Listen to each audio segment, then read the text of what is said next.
In this video, you're going to discover not one, but two fantastic ways to enjoy financiers. Could it be one of your new favorite matcha dessert recipes? This video is brought to you by the Japanese Cafe Club. Make Japanese tea the tastiest part of your day. Link in the description to learn more.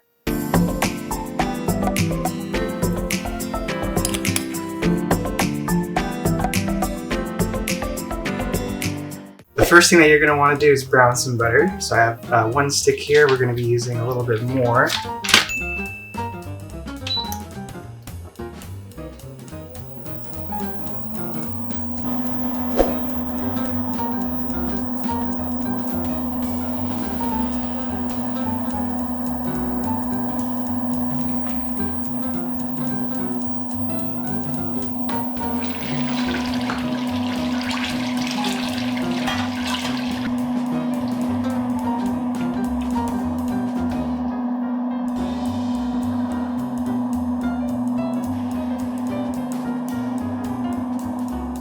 Alright, so while the brown butter cools, what we're going to do is combine the dry ingredients in a mixing bowl. And here we have about 50 grams of almond flour. It's a fine grind. You get the fine grind for consistency.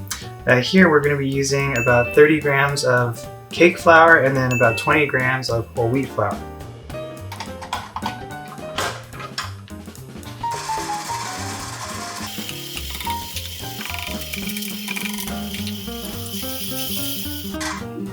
And then here is 120 grams of sugar that I have processed in my food processor to make a very fine grind. So similar to castor sugar if you are buying that at the store. It's very dusty if you do this, by the way. So you can see all of the dust there.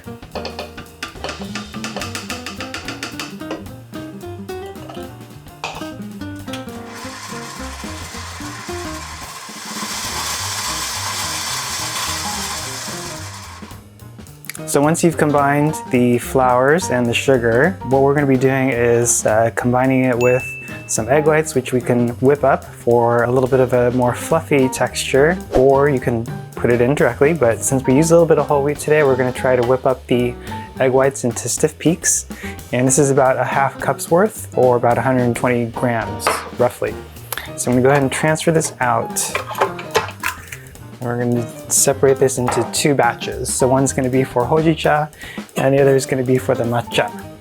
Put it in here and then we'll weigh it out on the scale and do half and half.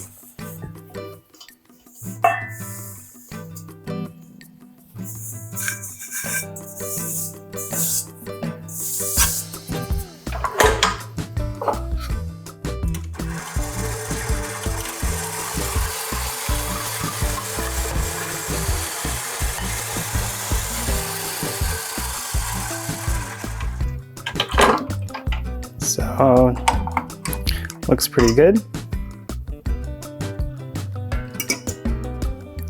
Now we're going to go ahead and combine it with the flour. And for the brown butter, you can see that there's a lot of solids on the bottom. Alright, so we're going to go ahead and combine this just until it has incorporated.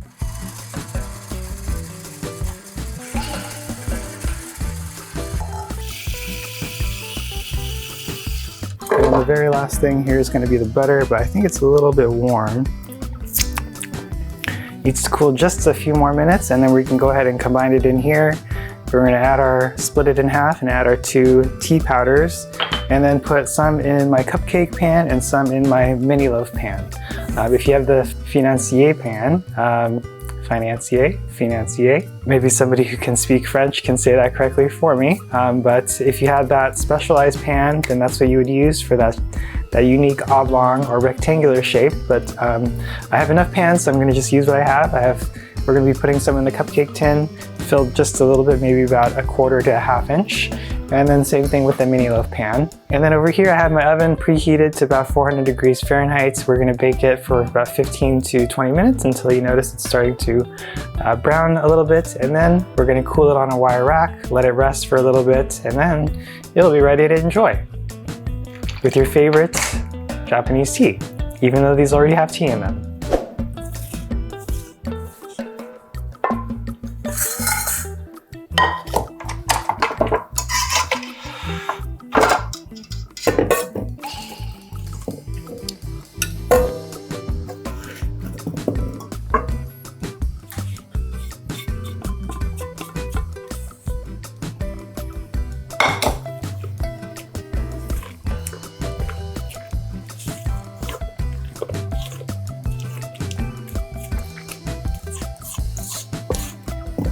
Alright, so there was the brown butter, and then I'm also going to put in a little teaspoon of some Indonesian vanilla extract. It has a little slightly different flavor profile than Madagascar and Tahitian, which are some of the more common ones, as well as Mexican. Very subtle though. It does complement the hojicha and the matcha flavor, so that's why I love to put it in.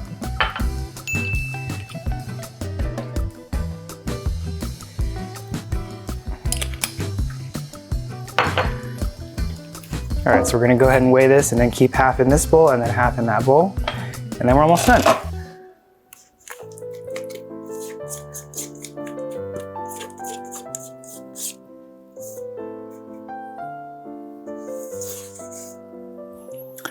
Alright, so 430 grams, half of which is going to be 215.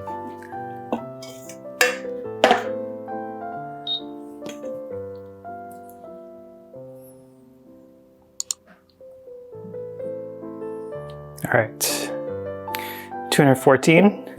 And then in each of these, you can actually, if you aren't so sure about the clumps of the matcha, make sure to use a chakoshi or a wire mesh strainer, which I thought I had out, but this one doesn't have any clumps since I just ground it, so we're going to go ahead and mix it right in. And then this one we'll go ahead and put through here.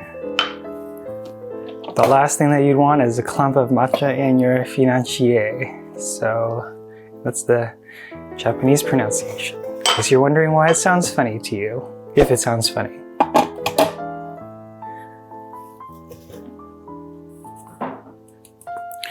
All right.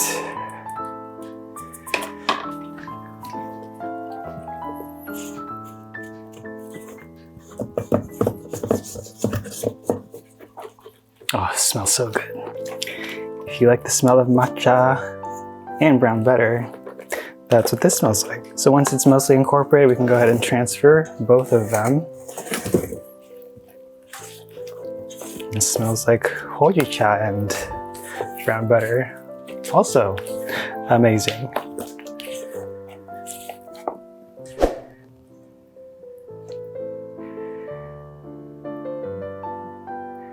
So putting in just about a tablespoon and a half to 2 tablespoons, keeping it nice and thin.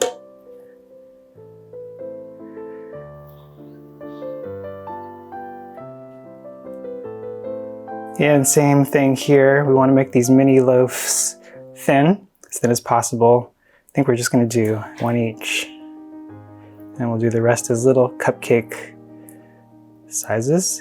And then I usually push it a little bit to flatten it out.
Want more amazing inspiration and recipes just like this one?